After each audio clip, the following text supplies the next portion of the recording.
Well, everyone, it's time for us to go and take a look at the iPhone 13 Pro and see how this particular phone holds up in the later part of 2024. Now, the big thing I will definitely tell you is that number one, I love the iPhone 13 Pro. I thought this was a really good phone when it first came out, and I did end up buying it when it first came out. I've ended up using it for quite a bit of time, and I am a really big fan of this particular device. Now, on the outside, this phone has held up very, very well. You're getting a very large 6.1-inch Super Retina XDR OLED display, and it's a very good looking panel. It is a 120Hz panel, the first 120Hz panel Apple ever made. However, there's a big thing to keep in mind. It does only get up to 1200 nits of brightness. It's not the most amount of brightness of all time. Definitely phones like the iPhone 16s are giving you brighter displays, but it's not the worst panel of all time, and it still looks pretty good for the most part. Now, on top of that, you're getting a lightning port, the notch up top. The sides on this phone feel very, very nice because they're reflective. It's a little bit different than the current generation, and you're getting a frosted glass back as well. So this phone still feels like a very premium phone. You're getting that triple camera setup, 4K at 60 on the front and the back. This is one of those types of phones that I look at and I'm a very, very big fan of. From a build quality standpoint from the exterior, even though it does have a panel that may not be the brightest of all time, it is still a very good looking panel. It's still a very good looking phone.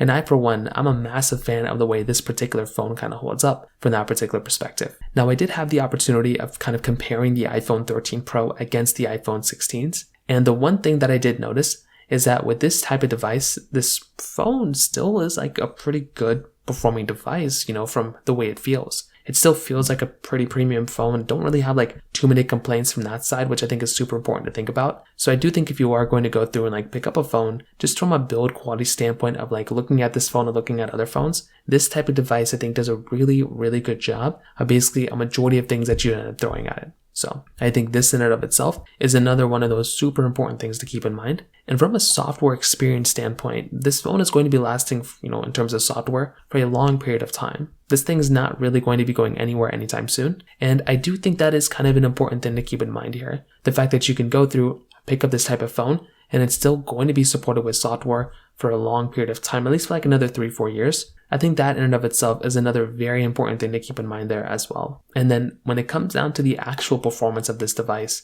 I think this phone does a really, really good job at the majority of the performing level things that you do with it as well. So this thing is giving you the Apple A15 Bionic chip inside with 6GB of RAM. And I will definitely tell you when it comes down to this, the performance of this phone in and of itself like that, it still is a very fast phone. I would say it's definitely not as fast as something like the iPhone 16, so kind of keep that in mind. But I do think if you are going to go through and pick up a phone, this thing is a very solid option. It's a very fast phone. And I do think, once again, those types of things are super, super important things to keep in mind. And that's why I love having phones like this, because they're such good phones with such great performance. And I think, again, when compared to the iPhone 16s, this thing may not be perfect, but it still is a really, really good performing device when it comes down to it in and of itself. So ultimately, I would definitely tell you, a phone like the iPhone 13 Pro, I'm a massive fan of. I still think it's completely worth buying for sure, but I do think it would make a lot more sense to go and buy other phones that are probably maybe like an iPhone 14 Pro, an iPhone 15 Pro, but I think a 13 Pro is a really good sweet spot between a phone that's fairly cheap